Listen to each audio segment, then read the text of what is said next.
할렐루야 은혜성산교회 김한기 목사입니다. 얼마 전에 멕시코 남부 도시 오아사카라는 지역에서 리히터 규모 7.6 강진이 발생했습니다.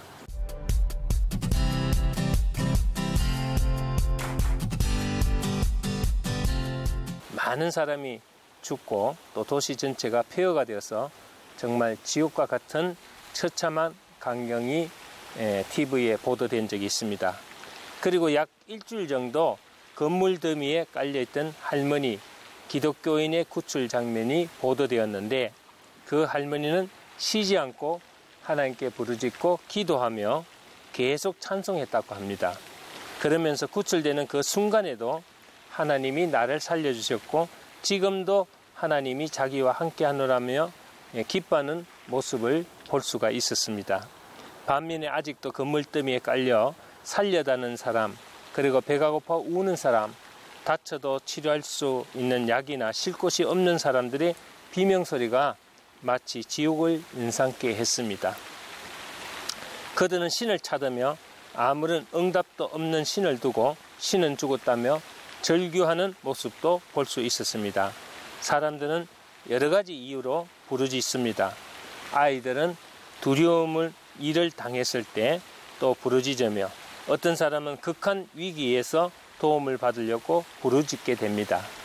그런데 사람이 하나님을 향하여 부르짖을 수 있다는 것은 참으로 귀한 복이라고 할 수 있겠습니다. 왜냐하면 이 세상에 살면서 수많은 위험 가운데 있으면서 구원의 손길을 받지 못한 사람이 얼마나 많습니까?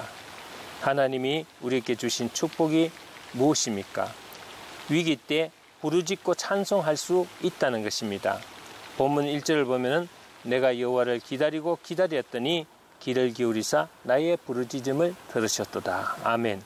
내가 지금 심각하게 하나님께 부르짖는 것은 그만큼 큰 어려움이나 위기에 빠져 있다는 것을 깨닫게 되었을 때입니다.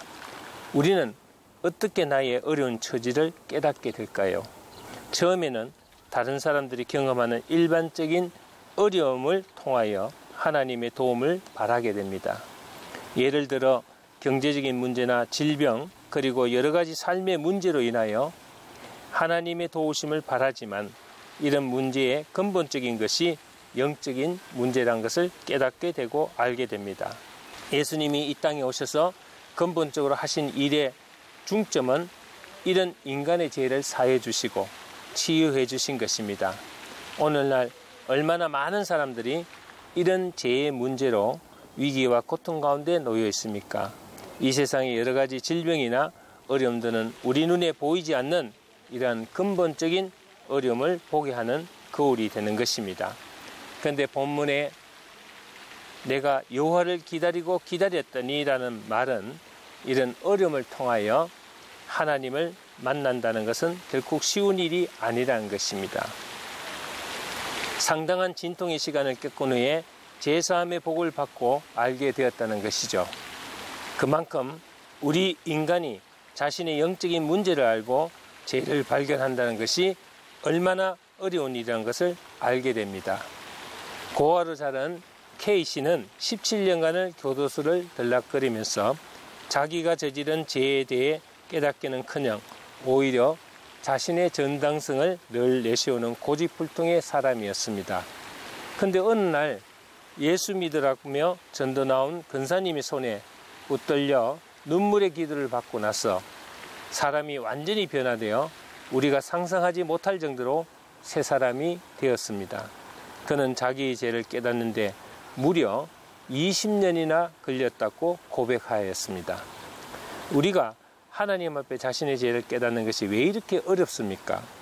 바로 쓸데없는 자존심과 고집 때문입니다. 우리는 할 수만 있다면 내 힘으로 구하고 내 방법으로 모든 것을 해결해 보려 한다는 것입니다. 그래서 자기 수단과 방법을 다 동원하여 해볼 때까지 다 해본 다음 손을 들고 하나님께 항복하는 경우가 허다합니다. 하나님을 만나고 난 후 우리에게 너무 놀라운 일이 일어납니다. 그것은 내가 얼마나 기가 막힌 웅덩이에서 구원받았는가 하는 해답입니다. 본문 2절 보면은 나를 기가 막힐 웅덩이와 수렁에서 끌어올리시고 내 발을 반석 위에 두사 내 걸음을 경건케 하셨도다. 아멘. 우리는 이전에 내가 빠져 고통받던 웅덩이가 얼마나 깊고 위험한 수렁이었는지를 깨닫고 다시 한번 놀라게 됩니다. 이것은 내가 누구인지도 모르고 내가 무엇 때문에 사는지도 몰랐던 무가치하고 무의미한 삶을 살았던 과거를 말합니다. 즉 하나님께로 멀어진 세상, 구덩이에 빠져 헤매던 그때가 얼마나 위험하고 깊은 수렁이었는지를 깨닫지 못하고 방황하던 그 시절을 한번 여러분들 회상해 보시길 바랍니다.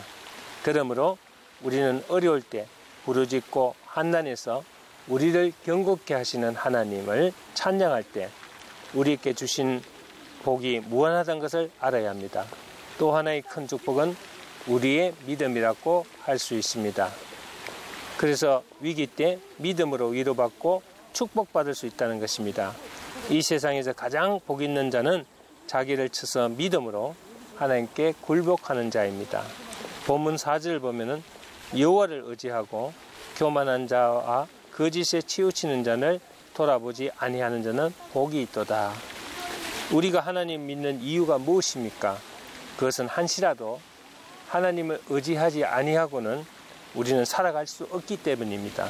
그러므로 하나님을 믿고 의지하며 살아야 합니다.